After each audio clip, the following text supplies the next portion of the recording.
Happy Saturday. The SS Arctic sank on September 27th, 1854, or 171 years ago today on the day this episode is coming out. Our episode on this disaster is today's Saturday Classic. Please excuse our pronouncing the word Newfoundland the way we were taught to pronounce it in school, which is also how it's listed as pronounced in American English dictionaries, rather than the way many Canadians have told us that it ought to be pronounced. This episode originally came out on January 15th, 2014. Enjoy! Welcome to Stuff You Missed in History Class, a production of iHeartRadio.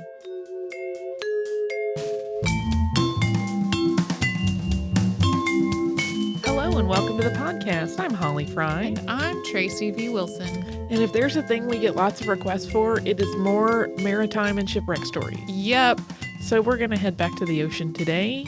And this particular incident is often held in a particularly tragic light because it seems that in the sinking of this ship, which was the SS Arctic, what we now today perceive as a rule of women and children first, and the captain goes down with his ship, those things did not hold true. None of the women or children aboard the vessel survived the sinking, spoiler alert, and the captain did survive even though he did not expect to. Yeah. He did not abandon ship, but he did survive the ordeal. Yeah, we'll also talk about this whole women and children first idea. Yeah. End of the episode. Once we have all this context under our belts. Yeah, there's some cool modern statistical analysis that's been done, as well as some research on sort of where that concept came from. Mm-hmm. And it puts things in an interesting light, I think, when we talk about shipwrecks. Yeah. So we're going to start with talking about the SS Arctic. Mm-hmm. And it was completed in 1850, and by every account, it was a really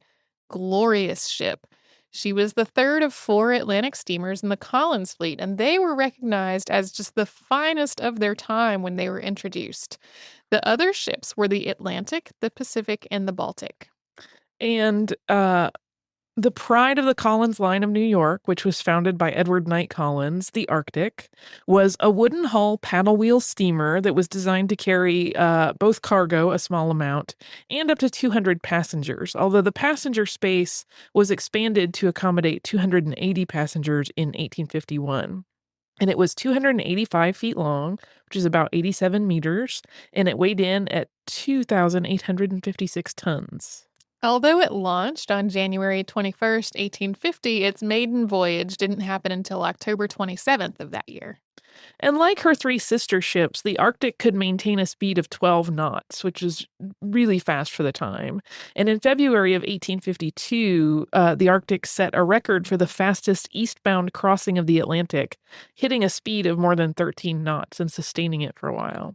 When the Arctic started its career, it was part of a lucrative contract that the Collins Line had with the United States government to be a mail runner between America and Great Britain. And in addition to their income from mail service, they competed with the well-established Cunard Line, which came out of Britain, for passenger service. Yeah, and initially the Collins line did very well against Cunard. Their ships were really big and beautiful. They were brand new. They could run several knots faster than the Cunard fleet. But the cost of ongoing maintenance of this advanced machinery that was in the Collins ships did draw off some of their competitive edge. And sometimes it would put their ships out of rotation while they were being serviced. So when you see sort of a business analysis of the situation, it's like Collins arrived on the scene and initially stole a lot of business from Cunard, and then it kind of leveled out as it became apparent that, they couldn't always be running all of the ships, and it did cost a lot, so their initial wide profit margin shrank a little bit as it had to be allocated into just maintaining the fleet. On Wednesday, September 20th, 1854, the SS Arctic departed from Liverpool on what would be its last voyage. On board were 233 passengers and 150 or so crew members. The captain was James C. Luce. And on September 27th, so a week into the voyage, the ship entered into a thick fog while it was approaching the Grand Banks, which is southeast of Newfoundland, Canada. Also in the fog was the French vessel Vesta, which was headed for Granville, France. When the Vesta was spotted, they sounded the alarm, But both ships were traveling at full speed, and it was just too late. A collision was unavoidable at that point. And while it may sound incredibly reckless for a ship to be running ahead full in dicey visibility, it was actually policy at this time in the Collins line to run through a fog as quickly as possible so that they could clear the visual obstruction in the shortest possible time. Yes, this policy was as unwise as it sounds, though it was not uncommon for ships to do this at the time because the Vesta was doing a similar thing. So I feel like it's important to mention that this was not a poor judgment call on the captain's part. That was just standard operating procedure Right. to, to get in a fog and gun it. It does in sort of a Hindenburg kind of a situation of, Yeah. in hindsight, what a poor idea. Both of the ships were damaged in the collision, and initially, it was believed that the Vesta, in spite of having this iron hull, had been damaged much worse. This belief was so pervasive that the passengers and the crew of the Vesta started traveling to the Arctic. But it became quickly apparent that the Arctic was sinking and was not going to help anybody in the situation. And the Arctic's wooden hull had been basically annihilated by the iron hull of the Vesta. There were multiple holes, and the ship quickly took on water. And the speed of the ocean rushing in through these multiple large holes caused a panic aboard the Arctic. The captain directed the crew to point the ship toward the closest land, which was Cape Race, and they started to accelerate toward it, but they took on more and more water and started to sink faster. Within 4 hours, the ship's furnaces were taking on water, and that just stopped the steamer dead. And meanwhile, the panicked crewmen did not follow the captain's orders to prioritize the lives of the women and children, and instead, many of them jumped into the lifeboats themselves. The first attempts to launch the lifeboats resulted in those boats being destroyed, and the men aboard were lost. Subsequent boats did launch successfully, but most of them were lost at sea. A large raft that was assembled from the wreckage started out with nearly 80 passengers, but all but one of them were eventually swept into the water. And only 2 of the lifeboats reached Newfoundland, carrying a total of 45 men. And 2/3 of those men, I think it's 31 men and 14 as the numbers. 2/3 were crew members and only 14 were passengers. Captain Luce had tried to save his unconscious son. Although as the ship continued to break apart, he was hit in the head by a piece of debris and killed. The captain managed to scramble aboard a paddle box and use it as a raft, and he and 2 other men were eventually picked up by the Cambria. The Cambria was captained by John Russell, and it picked them up on September 29th. So all 109 of the women and children that were aboard were killed, as well as 149 male passengers and 92 crew members. And then I think we should have a note on these numbers because the actual number of deceased fluctuates a good bit amongst accounts. You'll see anywhere from 285 to 351 listed. Uh, so the counts, even in women and children, passengers, and crew, should not be taken as absolute. Some passengers managed to make it to the Vesta, and they would have been theoretically reported, and others were picked up adrift in the water, but there wasn't always a clear line of record as to what had happened to everybody. So even like the captain's account, which we'll get to in a bit, he lists the 233 passengers, but other historical accounts will list different ones. So just keep that in mind that there's some sponginess to the math on this whole thing. Yeah. Well, and at the point that he was rescued, he'd been in the water for a couple of days. Yeah. So we cannot imagine his mental state. No. Although based on his description, which we'll get to shortly, it was an extremely rough experience, as you would imagine. Also aboard the ship during this wreck were E.K. Collins's wife and his children, and they naturally, based on those numbers that we just said, did not survive. The Vesta did manage to make port in St. John's 3 days after the collision, and accounts of the time kind of talked about the great skill of her captain at managing to take that damaged ship into port. But before we get to the next little bit of business and how this affected the Collins line, would you like to take a moment and talk about our sponsors? Let's do that.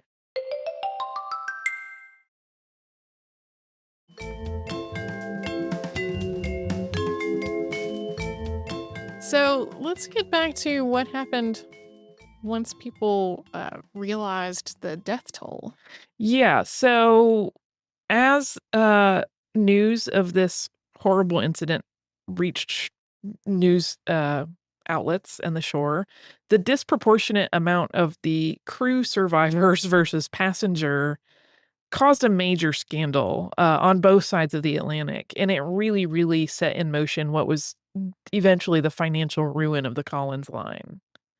While the American Maritime Company had initially been a huge threat to the established Cunard Line of Britain, the sinking of the Arctic, followed by the disappearance of the Pacific during a voyage in 1856, meant that the Collins Line was basically finished. Despite attempts to revive their reputation with a new and larger vessel named the Adriatic, they went bankrupt just a few years after the Pacific was lost. And as a point of interest, the Cunard line is still in business today. They did quite well for themselves and survived. Uh, and now we get to Captain Luce's account of what happened. So on October 14th of 1854 in Quebec, the captain wrote a letter to E.K. Collins to describe the incident and notify him of his family members' deaths. And the letter begins with, "Dear Sir, it becomes my painful duty to inform you of the total loss of the Arctic, under my command with many lives. And I fear among them must be included your own wife, daughter, and son, of whom I took a last leave the moment the ship was going down, without ever expecting to see the light of another day to give you an account of the heartrending scene." He goes on to say that about 15 minutes after leaving the deck at noon, he heard hard starboard called out from the officers of the deck. And immediately after the crash, Luce himself believed that the primary goal that he and the crew should focus on should be the rescue of the people aboard the Vesta. They really did think that the Vesta was the one that was going to go down. And his account says that his first officer took 6 men and one of the boats with the intent that they were going over to the Vesta to collect people to bring back to the Arctic. He also describes the general state of panic and the abandonment of the women and children. He writes, "Finding the leak gaining on us very fast, notwithstanding all our very powerful efforts to keep her free, I resolved to get the boats ready, and as many ladies and children placed in them as possible. But no sooner had the attempt been made than the firemen and others rushed into them in spite of opposition. Seeing this state of things, I ordered the boats astern to be kept in readiness until order could be restored, when, to my dismay, I saw them cut the ropes in the bow, and soon disappear astern in the fog. Another boat was broken down by the persons rushing at the davits, and many were precipitated into the sea and drowned. This occurred while I had been engaged in setting the starboard guard boat ready, and placed the second officer in charge, when the same fearful scene as with the first boat was being enacted, men leaping from the top of the rail 20 feet, pushing and maiming those who were in the boat." So, quite clearly, not exactly noble or chivalrous behavior. And No. just as a quick side note, when we reference firemen in this instance, you probably know by context, but they mean the people that are working in the steam engine area, not firemen in the modern sense of people that deal with fires. Right. One of his officers, who was a Mr. Dorian, did try to get a boat filled with women and children loaded, but when an alarm sounded, signaling that the ship was sinking, the boat was really hastily shoved off with no oars or other safety equipment. Yeah, it sounds like he tried to keep the oars out of the boat on purpose so that these gentlemen that were rushing the boats and just trying to take them would not be as tempted to. But as a consequence, those oars got left behind when the boat was shoved off without sort of a proper check. And Luce describes the sinking. And he says, "In an instant, about 4:45 p.m., the ship went down, carrying every soul on board with her. I soon found myself on the surface, after a brief struggling with my own helpless child in my arms, and when again I felt myself impelled downwards to a great depth, and before I reached the surface a second time, had nearly perished and lost the hold of my child. As I again struggled to the surface of the water, a most awful and heartrending scene presented itself to my view. Over 200 men, women, and children, struggling together amidst pieces of wreck of every kind, calling on each other for help and imploring God to assist them. Such an appalling scene may God preserve me from ever witnessing again."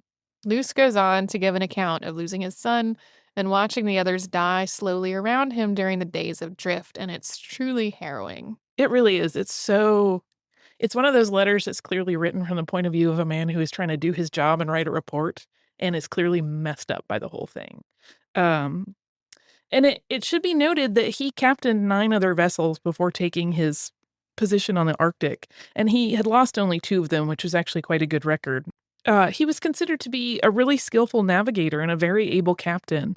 And according to his obituary, when he returned to his hometown of Yonkers, New York after this incident, he, quote, found 2 long lines of citizens formed, through which he walked, receiving warm congratulations and hearty welcome.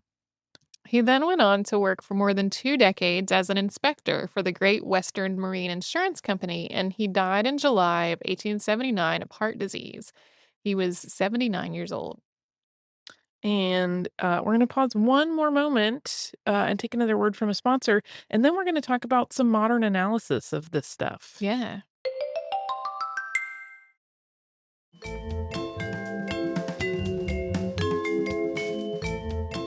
So now let's look at this whole idea of women and children first.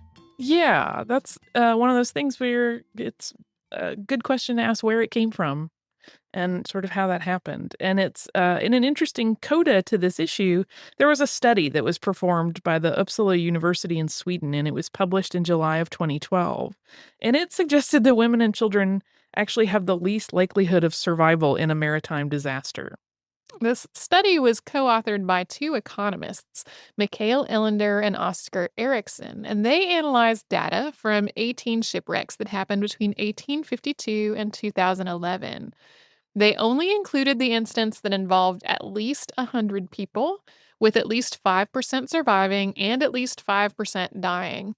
And these statistics took into account the fates of more than 15,000 people from 30 countries. Yeah, and those numbers kind of gave me a bit of a jolt at first. I'm like 15,000 people, but it's only 18 shipwrecks. And when you're thinking about it in the context of a shipwreck like this, where it's roughly 300-ish people, that seems impossible math. But then when you think about the more modern ones, Right. cruise liners, for example, can carry anywhere between 2 to 6,000 people depending on their size. So that kind of makes up for those what seems like a big number gap maybe on first look.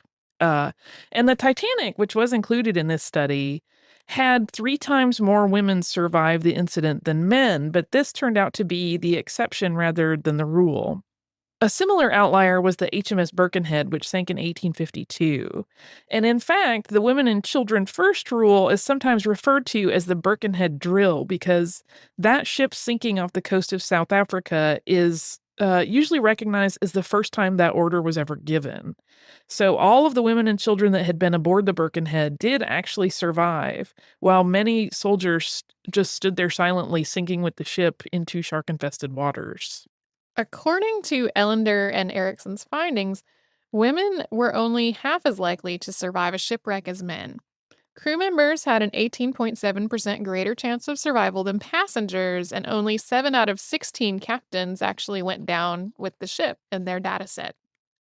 And furthermore, women had the worst survival rates on British vessels, even though the women and children first order is documented as having been given much more frequently on British ships than other vessels. Yeah, and today people look at it as sort of a Victorian British sensibility, uh, in particular. Yeah.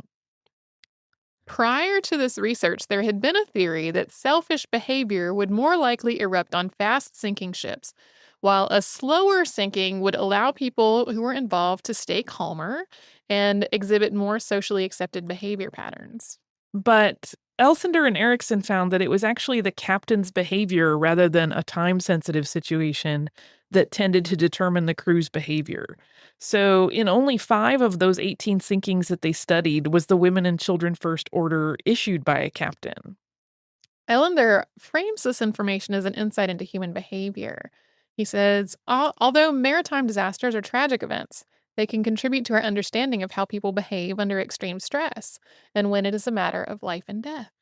Yeah, I think it's one of those things where it's easy to kind of mm, vilify people or kind of judge them for their behavior, but I don't know how I would react in such a moment. I don't think you know until you're in it, Yeah, well, unless you've undergone very specific, like, emergency style training. right. Well, in their particular study, looks generally at the question of men and women, but not at some of the other factors that influence who makes it off the ship and who doesn't. Like on the Titanic, for example, first class women and children had a pretty astounding survival rate, Mhm. but women and children in steerage did not. Not so much, yeah. So it was not quite so much women and children first as it was rich women and children first. When it came to the Titanic in particular, I kind of, after I read your notes, I kind of went down this rabbit hole of the whole idea of women and children first and where it comes from and what it means today.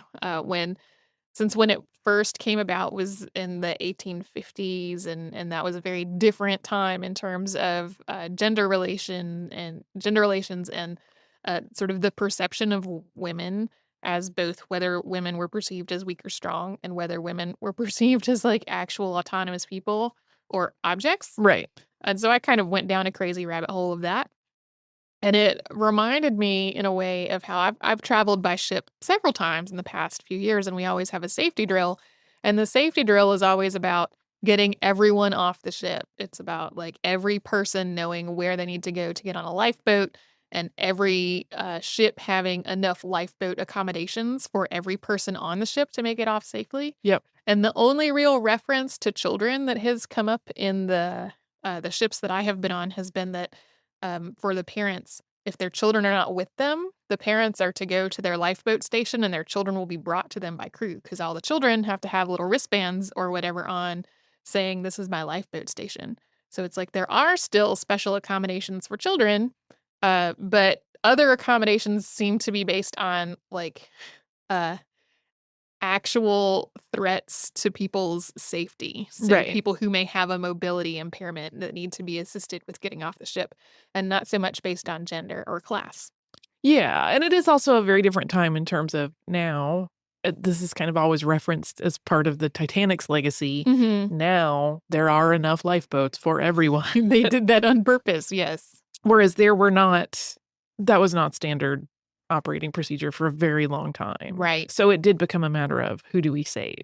And there have been some interesting discussions if you kind of trawl around the internet and like maritime interest boards at all, where discussions will come up of, well, women and children are less likely just physically to survive something like hypothermia adrift at sea than men might. So in saying women and children first, are we in fact dooming everyone to die? Yeah. And that gets into a very interesting arena of discussion and can get very heated very quickly. So if you are not ready for very grown-up angry talk, don't visit those boards. No. It definitely does seem to come from a sense of like chivalry. Yeah. And what we might classify today as benevolent sexism, which I don't think we've talked about that on this podcast, but we have on our prior podcast before talked about the idea that there sometimes sexism is intended Yeah. to be benevolent, even though it doesn't really play out that way when you follow it to its logical end. So it's framed that way rather than in any kind of practical sense of actually ensuring the survivability of the group. Yeah, it gets into very interesting stuff. And I like that the study that was done in Sweden to analyze all of this covered such a nice wide range of, 1850s to modern day cruise ships. Right. Because that's a pretty wide variety. For example, now we have enough boats for everybody, but even so, they're finding that still Yeah. men have better survival rate. Well, and the differences between first class and what used to be called steerage Yeah. are much different now. Yeah. Yeah, so that's today's maritime story. Uh, we'll have more, I'm sure, but everybody loves a good shipwreck tale. And this one is interesting to me because it did bring up so many um, interesting questions about uh, how people handle panic and fear. And Yeah. I can't judge anybody. I don't know what I would do.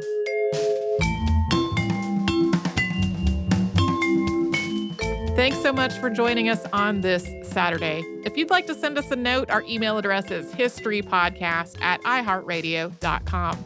And you can subscribe to the show on the iHeartRadio app, Apple Podcasts, or wherever you listen to your favorite shows.